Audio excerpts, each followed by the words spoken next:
మైనా మైనా అడవి మైనా.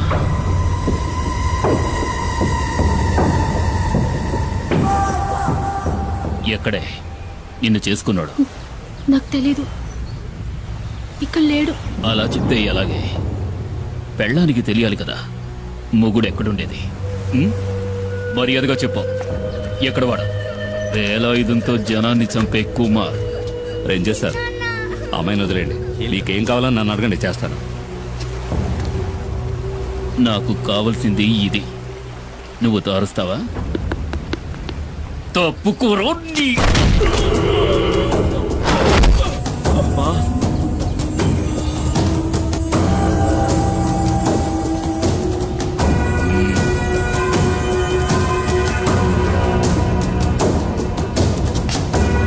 నిన్ను తీసుకెళ్లి కొంచెం విచారించాలి.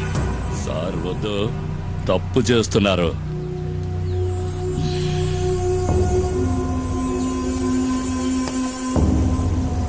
ఒక బిడ్డని కన్నా కూడా నీ ఒంట్లో బిగి కొంచెం కూడా తగ్గలేదు. సార్ వద్దు, వదిలేయండి. వదిలేయండి.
పులి వెనక్కి తగ్గింది భయంతో కాదు, వేటాడడానికి.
నేను తలుచుకుంటే నిన్ను ఇక్కడే చంపేగాను.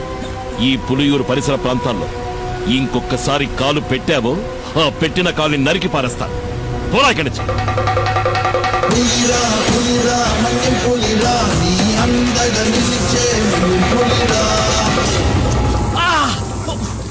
కుమార్ కొట్టాడంటే ఒళ్ళు హోనం అయిపోద్ది.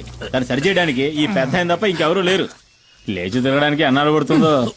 ముయ్యరా. ప్రాణం పోలేదని సంతోషపడటం మంచిది. 400 కిలోల బరువున్న పెద్ద పులిని దాని గుహలోకే వెళ్లి వేటాడి చంపగలిగిన వాడే కుమారు. ఆ కుమారు భార్య సీబొట్టుకులాగి దెబ్బలు తిన్నావు కదా సారు. కొంచెం మెల్లగా మాట్లాడు. నా భార్య ఇంట్లోనే ఉంది. వాసంతి ఏంటి వాడు పువ్వాడు శశి అయి ఉంటాడు. చూస్తూ నుంచుంటావా? వెళ్ళి పట్టుకో. నన్ను పట్టుకోలేరు. నేనేది సరిగ్గా చూడలేదు. ఆవిడ దేంతో చూసి భయపడనిచ్చింది. ఎవడ్రా నువ్వు? ఏంటా కంగారు? నేను దారిని పోయేవాడిని సార్. దారిని పుచ్చి ఇక్కడ పడ్డాను. ఆగక్కడ.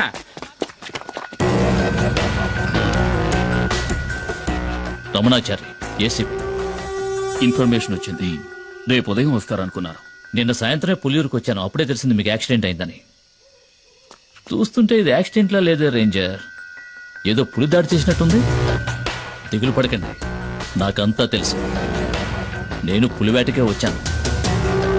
దానికి ఈ రేంజర్ సహాయం కూడా కావాలి. మీ పేరేమిటండి? దివాకర్ సార్. సరే, మీరిక వెళ్ళొచ్చు. ఈ వైద్యుని కూడా తీసుకువెళ్ళండి. నేను ఈ రేంజర్తో కొన్ని విషయాలు మాట్లాడాలి. ఇది తమాషా కాదు కుమార్, జాగ్రత్తగా ఉండాలి. ఇంతవరకు పోలీస్ ఆఫీసర్లు ఎవరు నేను వెతుక్కుంటే ఈ ఊళ్ళోకి రాలేదు. ఇదే మొదటిసారి. కుమార్ ఏం చేశాడని? చూడనా, నువ్వు విషయం తెలియకుండా మాట్లాడుతున్నావు. పులిని చంపిన కేసు అయితే దానికి జామీన్ కూడా ఇవ్వరు. నేనే పులిని చంపానడానికి సాక్ష్యం ఏమిటి? అయ్యో కుమార్, ఎఫ్ఐఆర్ రాసింది ఆర్కే గనుక దానికి సాక్ష్యాలేం అక్కర్లేదు, ఆధారాలు అంతకంటే అక్కర్లేదు. అడవిలో ఏ మృగాన్ని చంపిన కేసైనా రేంజరే స్వయం సాక్షి అవుతాడు. కోర్టుకు అది సరిపోతుంది. అది చాలదన్నట్టు ఆర్కేను కొట్టిన కేసు ఒకటి. దివాకర్ చెప్పింది కూడా నిజమే కుమార్. కొన్నాళ్ళ పాటు నువ్వు ఎక్కడైనా ఉండడం మంచిది. ఎందుకని? నేనేం వెతుక్కుంటూ వెళ్లి అడవిలో ఉన్న పులుల్ని చంపలేదే. చంపాను నిజమే. ఊళ్ళోకి చొరబడి పులియూరు ప్రజల్ని దారుణంగా చంపిన వాటిని చంపాను. అదేం పెద్ద నాకు తప్పనిపించట్లేదు. ఊళ్ళో వాళ్ళని పులి చంపితే కేసు లేదు. ఊళ్ళో వాళ్ళని చంపిన పులిని ఈ కుమారు చంపితే కేసు.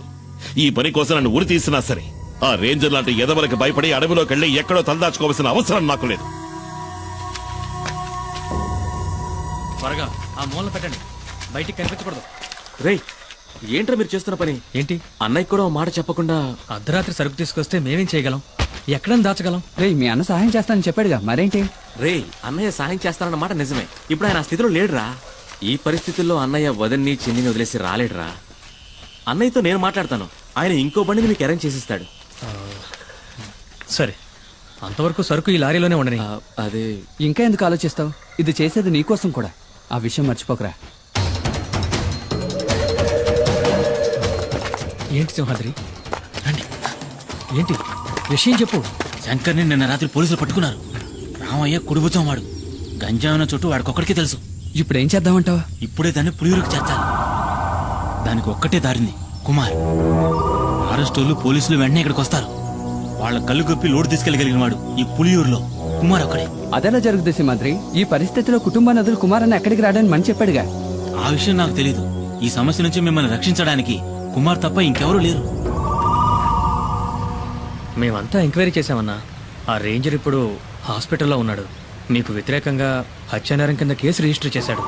అది కాక పులిని చంపిన కేసు ఒకటి. మేము వెళ్ళడానికి నువ్వు చెప్పిన చెప్పి సరిపోతుంది. మిమ్మల్ని పోలీసులకు అప్పచెప్పి ఇక్కడి నుంచి వెళ్ళడానికి మనసు రావడం లేదన్నా. ఇప్పుడు వాళ్ళకి దొరికావంటే జామీన్ మీద కూడా బయటికి రానివ్వకుండా జైల్లో వేస్తారు. అన్నా, ఆలోచించుకునే టైం లేదు. పోలీసులు పెద్ద ఎత్తున బయలుదేరారంట. నువ్వు నీ కుటుంబం మాతో పాటు వచ్చేయండి.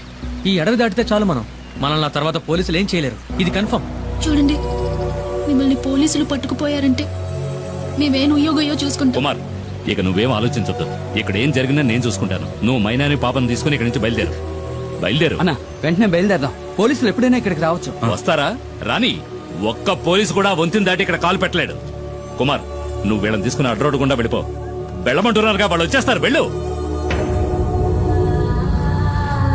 ఏదో కావాలనుకుని ఎవడికో భయపడి ఈ పులియూరు గడ్డ దాటి నేనెప్పుడూ కాలు బయట పెట్టలేదు.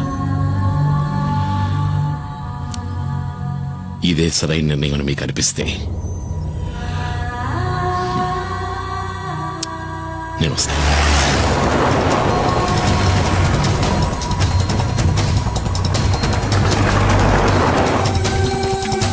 అన్న త్వరగా రండి.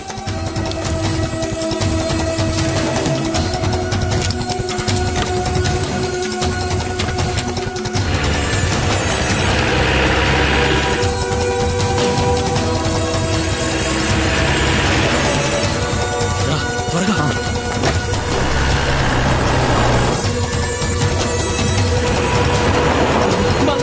కాపాడు. ఏంట్రా? పోలీసులు ఎన్కౌంటర్ చేయాలని చూస్తున్నారు. ఎందుకు? ఆ రేంజర్ పిల్లలు స్నానం చేస్తుంటే తెలియక తొంగి చూసారా? కమాన్, నువ్వు వెళ్ళి ఇక్కడి నుంచి. నేను వంతుని పేల్చేయబోతున్నాను.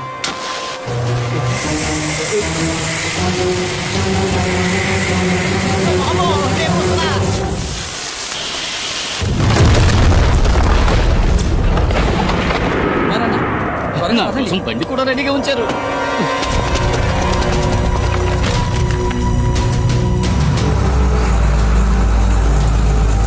వాడు కుమారే కదా? అవును సార్. వాడు కూప్ రోడ్ దారి నుంచి తప్పించుకోవాలని చూస్తున్నాడు. మనం ఎస్టేట్ దారిలో వెళ్ళామంటే అడవి దాటేలోపు పట్టుకోవచ్చు. Don't waste time, move fast sir.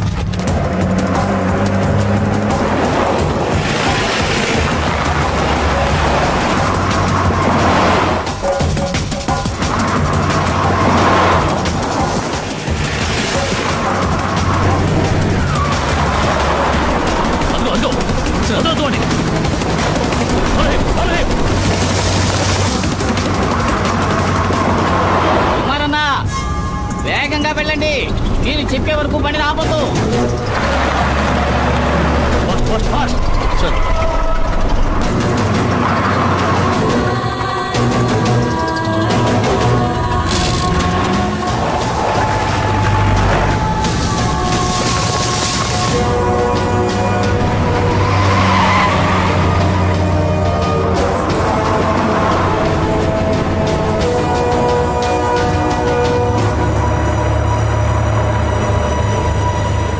పోలీసులు దొరికితే అంతే. లారీ మొత్తం గంజాయే. ఎలాగైనా సరే ఈ అడవి దాటుకుని మా ఏరియాలోకి ప్రవేశిస్తే ఏ రిస్క్ ఉండదు. అక్కడ నిన్ను ఎవరూ ఏం చేయలేరు. నన్ను నమ్ము.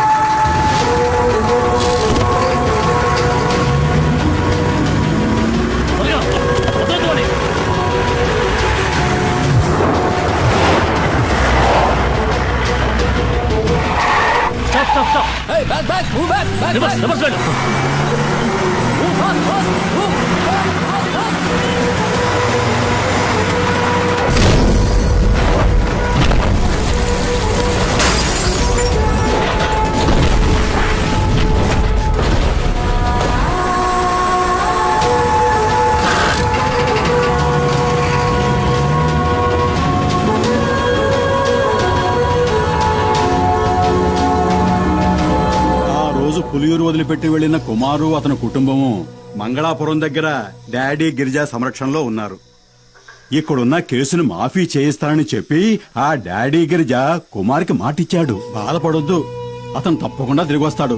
నీ గురించి నేను చెప్తాను, తప్పకుండా సహాయం చేస్తాడు.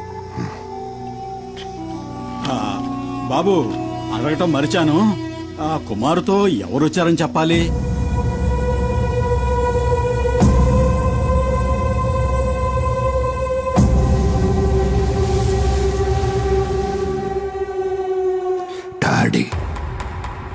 డాడీ గిరిజా.